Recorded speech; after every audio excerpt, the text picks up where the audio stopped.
Hello students, welcome to this बाल classes.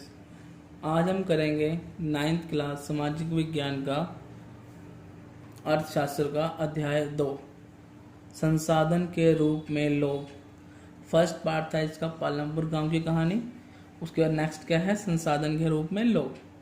तो हम इसके मेन पॉइंट्स आपको करवाते हैं। कीवर्ड्स समझ लीजिए या चैप्टर्स के मेन पॉइंट समझ लीजिए कुछ भी।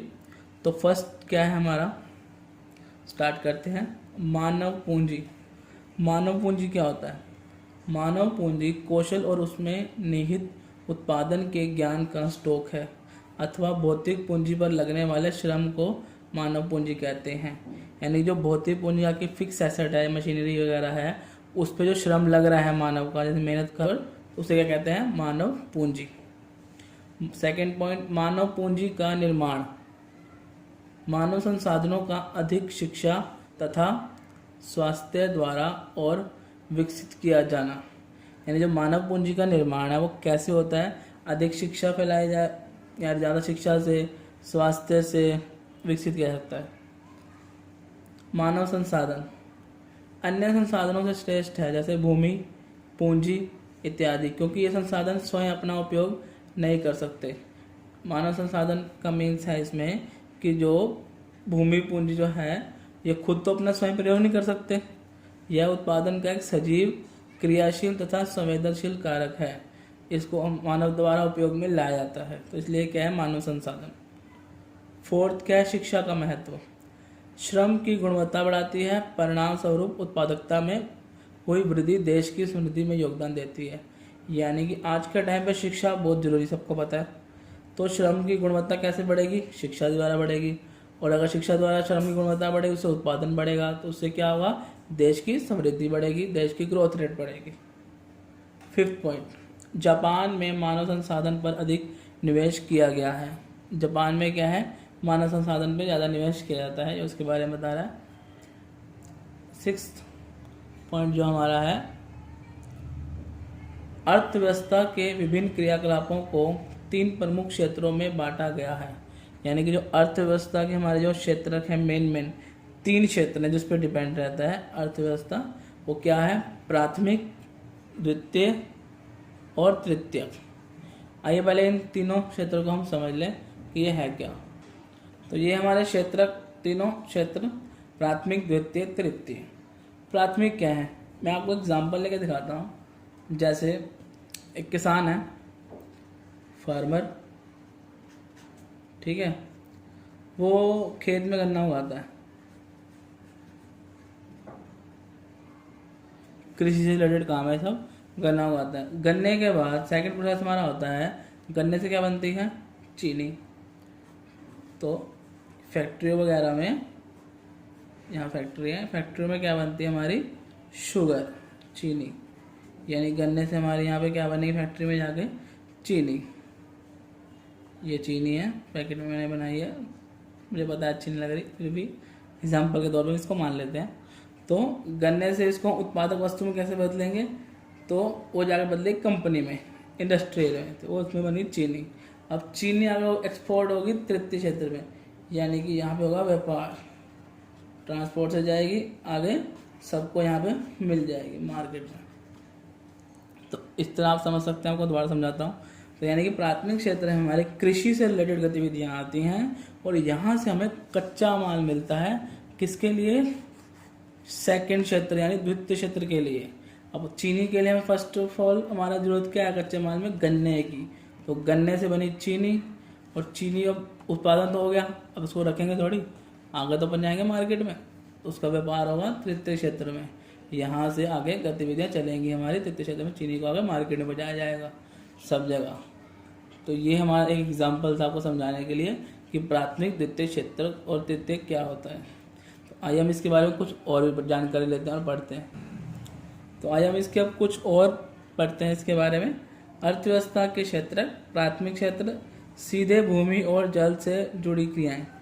तो भूमि और जल से जुड़ी क्रियाएं इसमें कौन सी होती है? कृषि, वानिकी, मतलब इसमें वैज्ञानिक होते हैं जिसमें कृषि से रिलेटेड जानकारी दी जाती है। कृषि, खेती वगैरह करना, पशुपालन, मत्स्य पालन, मुर्गी पालन, खनन, खुदाई वगैरह, ये सारे हमारे क्या आते हैं, सब कृषि से रिलेटेड ही हैं, यहाँ गाँव से। उसमें क्या है, सीधे भूमि और जल से रिलेटेड होते हैं, तो ये हमारे कहाँ से, प्राथमिक क्षेत्र में आते हैं।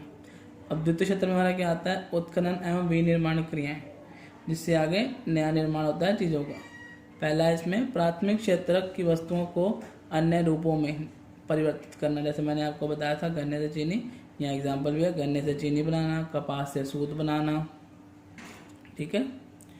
थर्ड है हमारा तृतीय क्षेत्र सेवाएं, इसमें सेवाएं आती हैं सारी, स्वयं उत्पादन नहीं करती, ये खुद उत्पादन नहीं करती, उत्पादन तो यहाँ से हो गया आएगा सेकंड वाले से, और उत्पादन प्रक्रिया में सहायक होती हैं।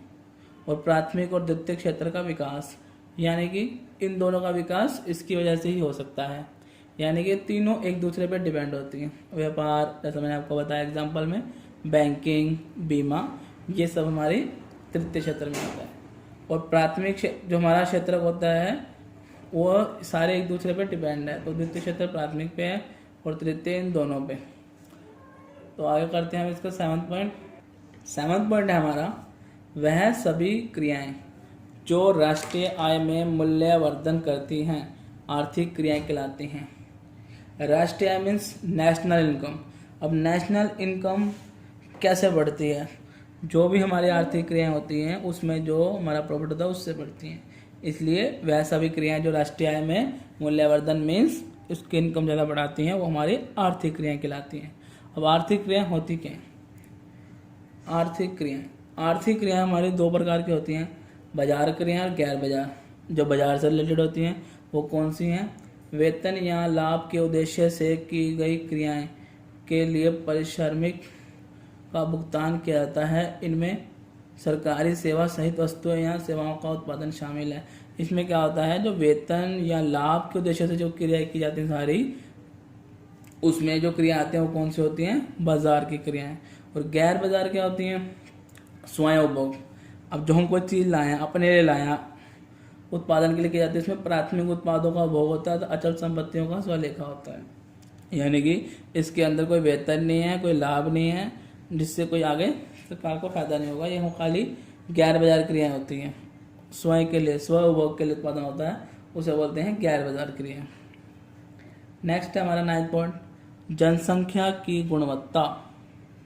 जनसंख्या की गुणवत्ता निर्धारित करने वाले कारक साक्षरता दर तथा व्यक्ति का स्वास्थ्य, यानी साक्षरता दर मतलब क्या होता है, कितने पढ़े लिखे लोग हैं, और व्यक्ति का स्वास्थ्य कैसा है, ये जनसंख्या की गुणवत्ता निर्धारित करती है।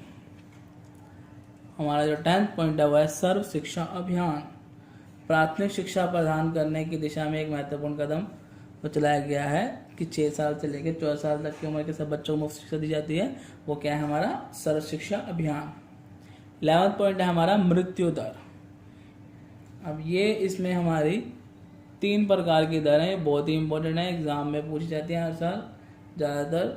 11वां पॉइंट है मृत्यु दर, जन्म दर, फिर उसके बाद शिशु मृत्यु दर। मृत्यु दर क्या होता है? अभी प्राय एक विशेष अवधि में प्रति 1000 व्यक्तियों के पीछे मरने वाले लोगों की संख्या, यानी कि एक विशेष अवधि यानी 1 साल या उसमें 1000 व्यक्तियों के पीछे मरने वाले लोगों की संख्या होती है, वो क्या होती है? मृत्यु दर। सेम जन्म दर इसका उल्टा है, इसमें क्या है? मरने वाले लोगों की संख्या, इसमें क्या है? व्यक्तियों के पीछे जन्म लेने वाले शिशुओं की संख्या से है, जिसमें जन्म लेते हैं उसमें जन्म दर कहलाती है। 13 क्वेश्चन हमारा शिशु मृत्यु दर। अभिप्राय 1 वर्ष से कम आयु के शिशुओं की मृत्यु से है। 1 वर्ष से जो कम आयु के बच्चे होते हैं वो अगर मर जाते हैं 1 वर्ष में, तो कितने मरते हैं उसको बोला जाता है शिशु मृत्यु दर। 14 पॉइंट है हमारा बेरोजगारी। बेरोजगारी वह दशा है या स्थिति है जब प्रचलित मजदूरी दर पर काम करने के लिए इच्छुक लोग रोजगार प्राप्त नहीं करते, यानी कि कोई लोग है, कोई व्यक्ति है, वो काम तो करना चाहता है पर उसको रोजगार नहीं मिल रहा, यानी कि नौकरी नहीं मिल रही है, तो उसे कहते हैं बेरोजगार। 15 पॉइंट हमारा है इसका, देखते हैं क्या है। 15 पॉइंट हमारा बेरोजगारी के प्रकार। बेरोजगारी के प्रकार में हमारा आता है कि बेरोजगारी कितने प्रकार की होती है? मौसमी बेरोजगारी, प्रच्छन्न बेरोजगारी, शहरी बेरोजगारी। सबसे पहले हम आते हैं मौसमी बेरोजगारी पे। मौसमी बेरोजगारी क्या होती है? जब लोग वर्ष के कुछ महीने में रोजगार प्राप्त नहीं करते उसे कहते हैं, यानी मौसम के अकॉर्डिंग, जैसे कोई फसल उगानी है वो इस मौसम में उगती है तो वो काम कर रहे हैं, और जब तक वो पकेगी तब तक तो काम नहीं कर रहे, बेरोजगार है, तब उन्हें क्या कहेंगे हम, मौसमी बेरोजगारी का वो शिकार हो रही है। प्रच्छन्न, 4 व्यक्तियों का काम 8 व्यक्ति कर रहे हो। सपोज मैं आपको इसका एग्जांपल देता हूँ इसका प्रच्छन्न बेरोजगारी का। तो एग्जांपल कुछ इस प्रकार है, जैसे कि एक खेत है, अब इस खेत में काम कर रहे हैं लोग कितने, 1 2 3 4 5 6 7 काम करने गए, पर यहाँ पे खेत में कितने लोगों की ज़रूरत है, 1 2 3 4 5, यानी 5 से भी ये खेत में काम हो सकता है, पर काम करने के लिए कितने लोग आ रहे हैं, 1 2 3 4 5 6 7, तो यानी यहाँ दो लोग ये एक्स्ट्रा हैं, ये 2 लोग जो इसमें एक्स्ट्रा आ रहे हैं तो वो क्या है, प्रच्छन्न बेरोजगारी का वो शिकार हो रहे हैं। यानी काम करने के लिए जहाँ पे कितने लोगों की ज़रूरत है, सिर्फ केवल 1 2 3 4 5 लोगों की ज़रूरत है, तो वहाँ 1 2 3 4 5 6 7 लोग काम कर रहे हैं, ऐसी बेरोजगारी कहा जाता है प्रच्छन्न बेरोजगारी। इसमें भी एग्जाम्पल दिया हुआ है, 4 व्यक्तियों का काम 8 व्यक्ति कर रहे हैं। नेक्स्ट हमारा शहरी बेरोजगारी। डिग्री धारी युवक रोजगार पाने में असमर्थ है। अब शहरी बेरोजगारी आजकल आपने बहुत देखी होगी, लोग बहुत पढ़ लिख गए हैं, कई बार डिग्री भी है पर फिर भी उनको काम नहीं मिल रहा, तो ऐसे लोग क्या होते हैं, हमारे शहरी बेरोजगारी का शिकार, इसे कहते हैं शहरी बेरोजगारी। 16वां क्वेश्चन है हमारा, राष्ट्रीय नीति का लक्ष्य जनसंख्या के अल्प सुविधा प्राप्त वर्गों पर विशेष ध्यान देते हुए स्वास्थ्य सेवाओं, परिवार कल्याण और पौष्टिक सेवा तक इनकी पहुंच को बेहतर बनाना है। यानी कि राष्ट्रीय नीति का हमारा लक्ष्य चलाया गया है, उसका क्या मोटिव है, क्या उद्देश्य है कि जो जनसंख्या के अल्प सुविधा प्राप्त वर्ग हैं उनको सारी सुविधाएं पहुंचाना, स्वास्थ्य सेवाएं, परिवार कल्याण, पौष्टिक सेवाएं आदि। तो यहाँ हमारे इस चैप्टर के कीवर्ड्स, मेन पॉइंट्स खत्म हुए। जो मैं आपको समझाता हूँ आपको समझना है, तो आपको इसको बना के भी एग्जाम में लिख सकते हैं, ठीक है। आइए हम इसके करते हैं 1 मार्क वाले क्वेश्चन। तो आइए हम करते हैं इसके 1 मार्क वाले क्वेश्चन, 1 अंक वाले प्रश्न। फर्स्ट क्या है, सर्व शिक्षा अभियान किस आयु वर्ग के बच्चों के लिए चलाया गया है। तो ऑप्शन हमारा 7 से 15, 6 से 14, 8 से 13, 9 से 16। तो हमारा ऑप्शन है 6 से 14 वर्ष के बच्चों के लिए। सेकंड, शिक्षित बेरोजगार कौन होते हैं। जैसा कि मैंने आपको बताया था, जिनके पास डिग्री है पर रोजगार नहीं है वो शिक्षित बेरोजगार कहलाते हैं। तो हमारे यहाँ से क्या होगा, फर्स्ट पॉइंट। थर्ड, प्राथमिक क्षेत्र में संपन्न की जाने वाली क्रियाएं कौन सी हैं, कृषि और मत्स्य पालन। फोर्थ क्वेश्चन है, जापान का डैश संसाधनों में अधिक निवेश है। जापान के लोग ज़्यादा निवेश कहाँ करते हैं, इन्वेस्टमेंट किसमें करते हैं, मानव संसाधनों में। ओके। फिफ्थ क्वेश्चन है हमारा, जनसंख्या की गुणवत्ता डैश और डैश कारकों पर निर्भर करती है। तो फिफ्थ का आंसर क्या होगा हमारा, साक्षरता दर और जीवन प्रत्याशा। यानी कि जीवन में जो प्रत्याशा की जाती है लोगों की जीविका जिससे कमाते हैं वो, और साक्षरता दर, उसका विकास, वो सब इसमें आता है। ये हमारा है फिफ्थ का आंसर। सिक्स्थ का हम आगे देखते हैं क्वेश्चन पहले। सिक्स्थ क्वेश्चन है हमारा अगला, प्राथमिक शिक्षा प्रदान करने में राज्य और स्थानीय सरकारों ने कौन सा महत्वपूर्ण कदम उठाया है, सर्व शिक्षा अभियान का, जो कि मैंने आपको फर्स्ट क्वेश्चन में बताया था, 6 से 14 वर्ष की आयु के बच्चों के लिए चलाया जाता है, उसे बोलते हैं सर्व शिक्षा अभियान।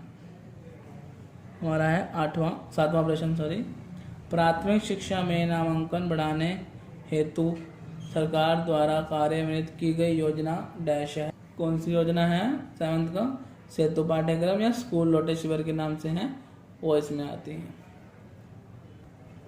तो हमारा 8th क्वेश्चन क्या है, भारत में किस राज्य की साक्षरता दर सर्वाधिक है, यानी जो पढ़े लिखे संख्या कहाँ है लोगों की ज़्यादा, केरल। इसका आंसर क्या है, केरल में। 9th क्वेश्चन है, मिड डे मील या दोपहर का भोजन योजना का लक्ष्य क्या है। इसका मेन लक्ष्य क्या है, 9th आंसर का जो लिखा है, विद्यालयों में बच्चों की उपस्थिति को बढ़ावा और उनके पोषण स्थिति में सुधार, यानी कि उनके पोषण का सुधार हो, तो विद्यालय में बच्चे ज़्यादा आने के लिए अग्रसर हों, इसको देखते हुए। तो 10th क्वेश्चन हमारा लास्ट, 10th है हमारा, गैर बाजार क्रियाकलाप क्या हैं। कि जो गैर बाजार क्रिया होती हैं ये मैंने आपको कीवर्ड्स में बताया था। वो क्रियाएं जो स्वयं उपभोग के लिए उत्पादन की जाती हैं गैर बाजार क्रियाएं होती हैं। जैसा कि आप यहाँ पे देख सकते हैं, स्वयं उपभोग के लिए उत्पादन करना, ये क्या होती है हमारी गैर क्रियाएं। तो यहाँ पे हमारा इस चैप्टर के मेन कीवर्ड्स, पॉइंट्स एंड एक अंक के प्रश्न खत्म हुए। अब हम इसके पार्ट 2 में दिखाएंगे आपको इसके 3 और 5 अंक वाले बड़े प्रश्न। ओके स्टूडेंट्स, अगर आपने हमारे चैनल को सब्सक्राइब नहीं किया है तो अब भी कर लीजिए हमारे आगे वाले अपडेट्स के लिए, एंड लाइक एंड शेयर जरूर कीजिए।